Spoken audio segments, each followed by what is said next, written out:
Thank you. Senator Gallagher. Thank you, Chair. Look, I really just want to go now to the really unbelievable, I think was your also assertion on the 29th of October.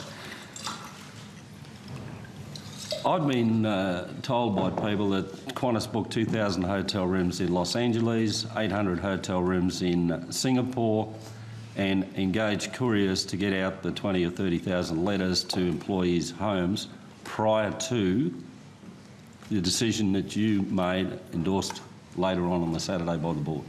Well, I can say that, Senator, there's a lot of conspiracy theories about a lot of factors around this. Well, let's get yes or no. Well, let's get them. There was no more hotels. We book hotel rooms all the time.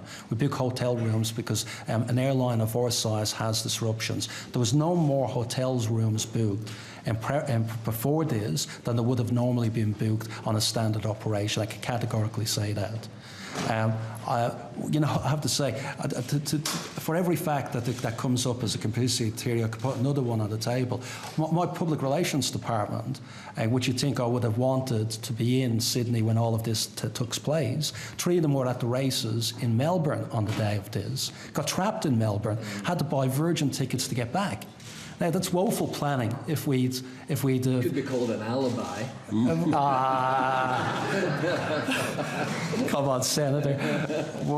So there was absolutely. I categorically say I made a decision on Saturday, and there was no, and we do planning. I'll be honest, Senator. Going back, we had looked at a lockout as an alternative for a long time, and we had planning documents looking at how we would do a lockout, what it would take, and that's why we came to the decision that once we made a lockout, we had to ground the airline immediately, because we had done that planning, we had done the risk assessment, and when we done the risk assessment as an example, we knew it. And there's nothing wrong with a big business planning for these things. We should be planning for every scenario. We had a lot more scenarios that we were looking at than just this, and there are a lot of planning done in advance, but there was nothing of it actioned until we made the decision. Can I just put one question on notice, and I'll go to the thing that a matter you've just referred to. Could you provide to this inquiry the instruction, order, whatever you may call it, to courier to every one of your employees the notice, so as that we could once and for all put these conspiracy theories to rest, that, you know, that order or whatever you did with TNT or whoever it was clearly after the decision you made? And the second, and I'll give you that on notice, the second question, you've referred to plans for a lockout. Can you tell this committee who you briefed and how early did you brief political, business, shareholders, or anybody on your plans? Well, let me generally, because I know, again, there's a lot of commentary about who was briefed when and what happened. We've met with a whole series of ministers, shadow ministers. We've met with states. We've met with a whole range of different people over a period of time.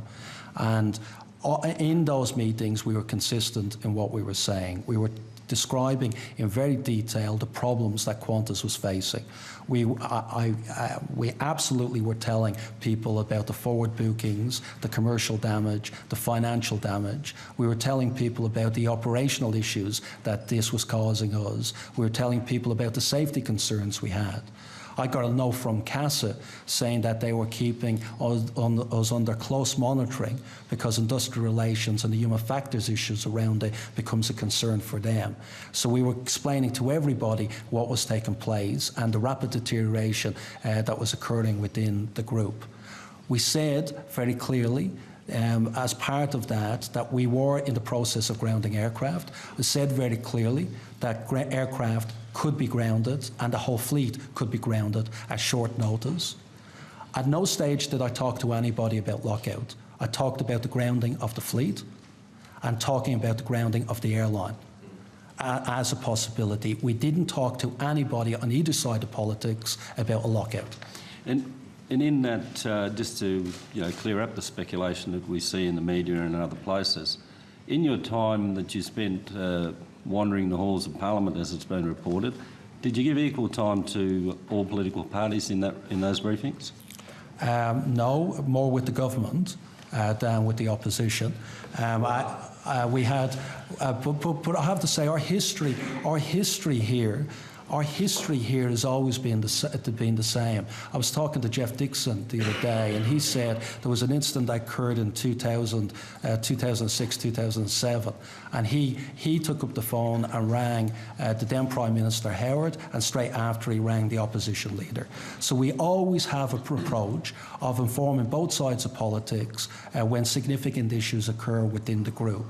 We have always taken that and continue to do it, and that's what we did in the build-up to this, and that's what we did on the day when we were making the calls to various individuals.